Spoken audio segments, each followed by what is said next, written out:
아이 얼굴이나 몸에 태어날 때부터 있는 푸른색 점, 이걸 병원에서는 오타모반이라고 부릅니다. 보기에는 점처럼 보여도 사실은 선천적인 피부 질환입니다. 이 사건의 시작도 여기서부터입니다. 어릴 때부터 얼굴에 오타모반이 있던 아이가 병원에서 레이저 치료를 받았습니다. 치료는 한 번으로 끝나지 않았고 몇 년에 걸쳐 여러 차례 반복해서 진행됐습니다. 부모는 이렇게 생각했습니다. 이건 태어날 때부터 있던 질환이고 치료도 의사가 필요하다고 해서 계속 받아온 건데 보험에서 당연히 보장해줘야 하는 거 아닌가요? 하지만 보험사는 다른 입장이었습니다.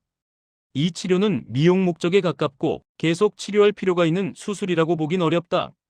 라며 보험금 지급을 거절했습니다. 그래서 이 문제는 결국 법원까지 가게 됩니다. 여기서 가장 중요한 쟁점은 단순했습니다. 이 레이저 치료가 선천 이상 치료로서 보장 대상인지 계속적인 치료로 봐야 하는지 실손 의료비와 선천 이상 수술비 지급 대상인지였습니다. 법원은 먼저 오타모반의 성격부터 살펴봤습니다. 이 질환은 나중에 생긴 문제가 아니라 태어날 때부터 존재한 선천적 질환이라는 점을 분명히 했습니다. 그리고 치료의 목적도 중요하게 봤습니다. 단순히 예뻐지기 위한 치료가 아니라 의사가 진단하고 치료 계획을 세워 여러 차례 반복적으로 진행한 의학적 치료라는 점에 주목했습니다. 특히 법원은 이렇게 판단했습니다. 치료 횟수가 많고 기간이 길다는 이유만으로 계속 치료가 필요 없는 치료라고 볼 수는 없고 하나의 질환을 치료하기 위해 의사의 판단 아래 반복된 치료라면 그 자체로 계속적인 치료 과정에 해당할 수 있다고 본 겁니다.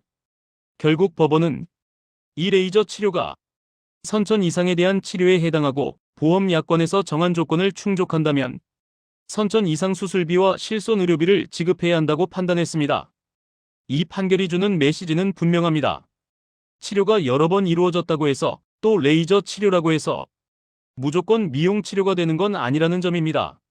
중요한 건 무엇을 치료했는지, 의사가 어떤 질병으로 판단했는지, 그리고 치료가 하나의 질환 아래 계속 이어졌는지입니다.